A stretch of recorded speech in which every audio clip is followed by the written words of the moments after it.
자, 바디 구조 보면은 div 헤더 있고요. 그 다음 div 컨테이너가 있고, 그 다음 div 푸터가 있습니다. 자, 여기에서 div가 있어요. 자, 우리가 봐야 되는 부분은 비어있는 엘리먼트를 삽입하는 시점이 돼요. 일단 구조적으로 봤을 때 비어있는 엘리먼트라고 해서 div의 클래스를 클리어라고 줬어요.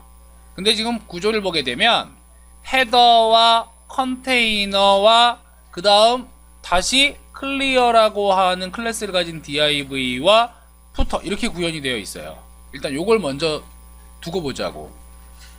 그러면 얘는 기본적인 삼행 구조에서 살짝 벗어난 상태가 되는데, CSS 상에서요 동일하게 모든 선택자에 대해서 마진 제로 패딩 제로 두고 글꼴은 이전과 똑같이 잡았습니다. 바디의 백그라운드 색깔은 흰색으로 처리를 했어요. 그리고 div 내부 여백을 10픽셀 주고 마진 바텀 10픽셀에서 아래쪽 여백만 다시 10픽셀 줬어요. 헤더 똑같이 클리어 보스 시키고 보더 테두리 줘가지고 5픽셀 줬죠. 그 다음 컨테이너에 대해서 플로팅이 넌이에요. 보더에 5픽셀 솔리드 크림슨 해가지고 빨간 계열로 잡아주고 백그라운드 흰색으로 일단 처리. F-Left와 F-Right 다시 말해서 컨텐츠 부분도 동일하게 잡혀 있습니다. 자, 이 클리어 속성을 보게 되면 클리어를 보스로 했는데, 이 클리어 보스라고 하는 게 결국에 뭐냐면 해제시키는 거죠. 그죠? 플로팅을 해제시키는 속성이 돼요. 그리고 나서 패딩에 10픽셀, 보더에 10픽셀, 대쉬에 빵빵빵 이렇게 되어 있어. 그러니까 이건 이제 파선에 대한 건데, 이 부분을 도트로 처리를 하면 조금 더 깔끔하게 될 것 같아요. 뭐 색상도 다른 색상으로, 뭐 예를 들어 가지고 뭐 444, 333 이런 식으로 조금 더 진한 회색으로 갈게요. 자, 이때 지금 이 영역이 생성된 위치를 보게 되면 컨텐츠 아래쪽에 생성이 돼요. 그죠? 그러니까 위에 플로팅 된 것들이 당연히 클리어 보스에 의해서 해제가 됐단 말이야. 근데 위치상으로 이 위치에 들어가면 안 되고, 이 위치에 들어갔을 때 결과 어떻게 나와요? 결과 그냥 처음과 똑같이 부모 요소, 컨테이너 요소가 높이를 못 갖는단 말이야. 못 가져요? 얘만 그냥 뚝 떨어진 거야. 푸트하고 다른 점이 없어요. 자, 그러면 내가 지금 해주고자 하는 건 뭐냐면, 이 클리어라고 하는 속성 자체를 안에서 해제를 시킬 거예요. 컨테이너에서. 그러면 이제 구조적으로 봤을 때 우리가 클리어라고 하는 이 div 클래스를 여기서 삽입하는 게 아니라 컨테이너 안쪽에서 마지막 형제 요소에다 이렇게 붙여줘요. 이 부분이. 자, 컨테이너 안쪽입니다. 컨테이너 안쪽에 플로팅 되어서 뭘 했어요. 하고 나서 최종적인 형제 아래쪽에다가 이렇게 구조를 넣어주게 되면, 그러면 얘도 깔끔하게 높이가 딱 생성이 돼요. 영역을 잡아버린단 말이야. 사용하는 방법은 이 컨테이너 영역이 끝나기 바로 전에 이렇게 비어있는 엘리먼트를 주는 거예요. 그 비어있는 엘리먼트에 부모가 자식의 높이를 인식할 수 있도록 클리어를 시켜주는 건데, 물론 이렇게 지금 가시적으로는 보여주게 했어요. 엘리먼트 삽입으로. 그죠? 근데 실제 사용을 할 때는 우리가 이제 실무에서는 그냥 아무것도 없는 div, 아무것도 없는 거예요.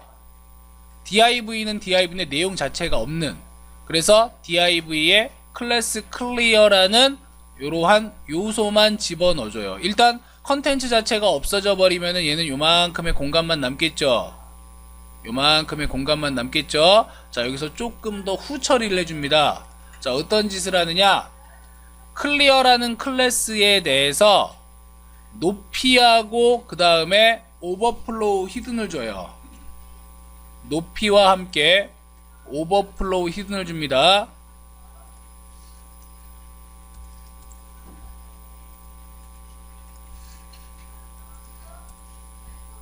그 다음에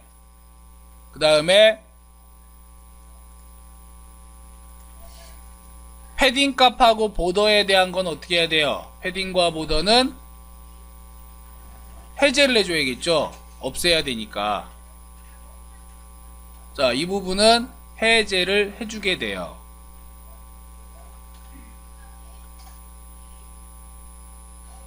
그리고 나서 확인을 해보시면 클리어보스가 들어가면은 영역이 좀 더 넓어져요.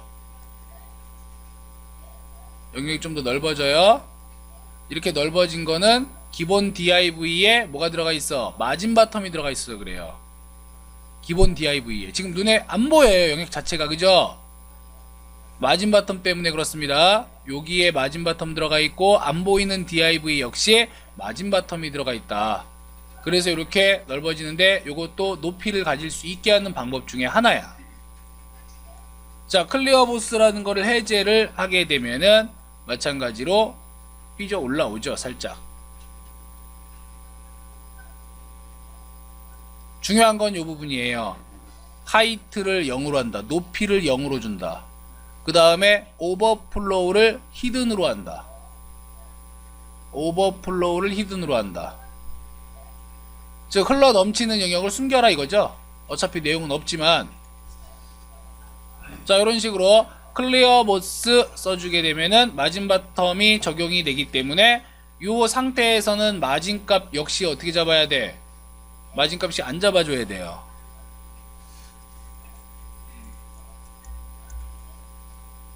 자, 이런 식으로 마진 처리를 없애버리면은 영역이 조금 더 줄어듭니다.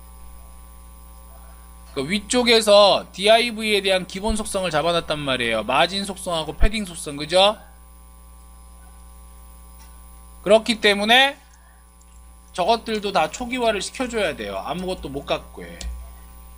마진 제로하고 패딩 제로까지 이렇게 처리를 해준다면 비로소 이제 안전하게 높이를 다 가질 수 있는 거예요. 비어있는 영역 없이. 요거는 이제 필수적인 내용은 아니고 마진 제로, 패딩 제로라고 하는 건 필수 요소는 아니에요. 요거는 위쪽에서 DIV 공통적으로 준 속성이기 때문에 그 속성은 없다 하더라도, 보이지 않는다 하더라도 그냥 나온다는 얘기죠. 그 영역 자체도 이렇게 날려줘야 돼요. 우리가 꼭 기억해야 되는 거는 이 부분이다. 클리어를 시키면서 높이를 제로 값으로 주고 오버플로우를 히든으로 사용한다. 그럼 깔끔하게 돼. 깔끔하게 돼요. 부모 요소에 플롯을 줄 필요가 없어요. 그런데 이 방법의 단점이 있습니다. 이 방법의 단점은 뭐냐면 내가 플로팅을 한 다음에 클리어를 해제를 해줄 때마다, 클리어 시켜줄 때마다 이런 아무 의미 없는 빈 요소가 들어가야 돼요. 이게 단점이에요. 컨텐츠의 구조에서 얘는 의미가 하나도 없는 거잖아. 그죠? 내용 자체가 없다는 얘기는 의미가 없는 거예요. 이런 의미 없는 비어있는 DIV, 다시 말해서 비어있는 엘리먼트를 넣어줘야 된다는 것 자체가 단점이 됩니다. 이것도 방법 중에 하나이다. 첫 번째 방법보다는 좋아요. 즉 부모 요소에 플롯 속성을 부여하는 것보다는 안전하다. 그리고 부모 요소에 오버플로우 히든을 주는 것보다도 안전하다. 조금 더 낫다는 얘기예요.